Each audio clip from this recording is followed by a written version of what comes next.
All you need to know to quit your bad habits with zero effort and to do so permanently are to know these three things that I'm about to share with you right now. Number one is letting go of pride. This is my main takeaway from Alan Carr's work. If you don't know, Alan Carr was the guy who managed to 95% of the time make people quit smoking forever. If that's not impressive, I don't know what is. His method consisted of 14 steps or more. However, there's one thing that I took away from it on a personal level when it came to overcoming my own addictions. I was addicted to caffeine for a while. I was addicted to, other stuff. But the main thing has to do with pride. You might not realize this, but there's a lot of secret, subtle pride whenever you quit something. It takes its form in this subtle, innocent way that you don't even notice it. But for example, when people say, it's been 2 years since I had my last drink, what they are really saying is, look at me. I managed to, with the power of my will, with all this ferocity inside of me, to conquer alcohol for 2 times 365 days in a row. Look at me, right? That's what it's really saying. It's pride. The other side of pride is shame. And you will experience that shame in equal amounts at some point if you attach pride to your so-called accomplishment. It's not an accomplishment. There is no pride whenever you stop something that is harmful for you. Number 2 is awareness. Okay, all I'm asking is not that you use your force or your will to quit something, but that you become aware before, during, and after you do that thing that is supposedly bad for you or that thing that you want to become more aware of. The reason why you haven't yet quit your bad habits and your vices is because you don't know that they are bad for you. You haven't learned it yet. You might have heard that it's bad for you. You might have read the research. You might have heard your parents tell you that it's bad. Your rational mind might be telling you, hey, you shouldn't be doing this. But on a visceral level, on a real visceral level that includes the totality of the human being and not just certain aspects of it, meaning that you know it on an emotional level, on a rational level, on a spiritual level, on all these levels, you know that to be bad. Once that happens, there is no pride when it comes to quitting. You just stop, right? You just stop doing it. If you touch a hot stove right now, you don't touch it again because every single part of your body and your mind and your soul knows, truly knows that it's bad for you. But if you don't know it like that, then there is always going to be conflict. And as long as there's conflict, as long as your mind is split in two, and it doesn't matter that 99% of your mind is convinced that it's bad for you, if there's just 1% doubt saying, you know what, on a rainy day, insert excuse, or this pleasure is quite good, or this could be really fun, or remember that one time when we had fun doing it, if there's any doubt whatsoever, you're not going to quit unless you use force. And if you use force, you're going to fail and crumble eventually, and you're going to experience the shame and the guilt and the regret afterwards. It's not the way. Trust me, I've been through this cycle so many times that I'm so fed up with it. The cycle is also something you become aware of, right? The cycle of going through this whole process of forgetting the consequences to trying it just once on a celebratory day to ending up back where you started.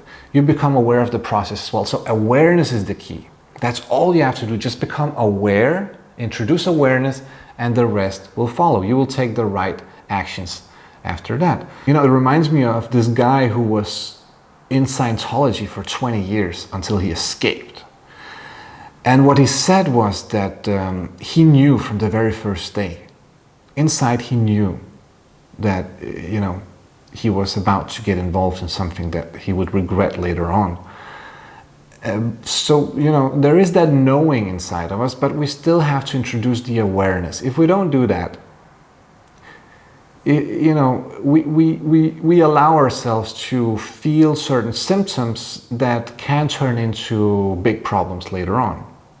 For example, if you smoke a couple of cigarettes here and there, you might experience light feelings of inflammation in your throat, in your tongue, in your lungs even. You might cough a little bit, you might feel a bit of discomfort. And it doesn't take more than a couple of brain cells to realize that if you keep doing it, if you keep inflaming your body like that, that inflammation can turn into bigger problems down the line. With caffeine, it's similar, right? Because you experience that your sleep gets worse. And if you have worse sleep, for, a couple of years, every day in a row, you can kind of, again, imagine that is not good for you, right? Again, but if you introduce the awareness, right? If you just become aware, that's good enough. That's good enough. These things will dissolve, they will dissipate, they will fall out of your life, and you will not even notice it.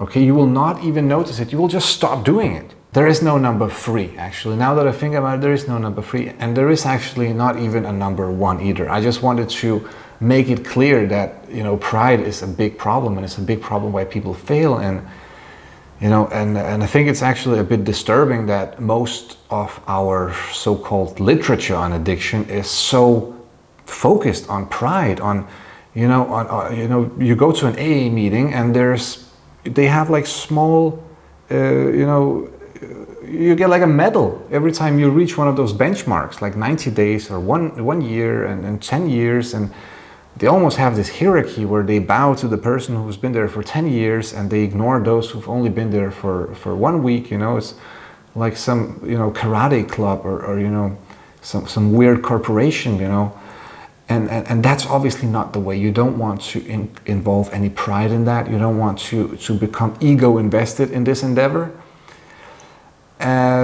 because it will backfire you one way or another. There's no way around it. Pride always bites you in the ass in the end. So, with that being said, number 3, if I was to say something about number 3, I would say maybe have a purpose in life. Have something that is more important than dealing with your, those times of not having a purpose. Because that's when we tend to just go into the hedonism, the pleasures. But if we have a purpose, if we have something that is more important, it's not a solution, okay? It's not a cure, but it occupies the time.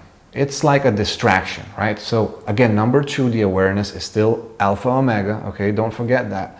But if you introduce the purpose that just fills out your whole calendar with things to do that are also more rewarding and more fun than hedonism, than pleasures, then you just don't have the time to do those things.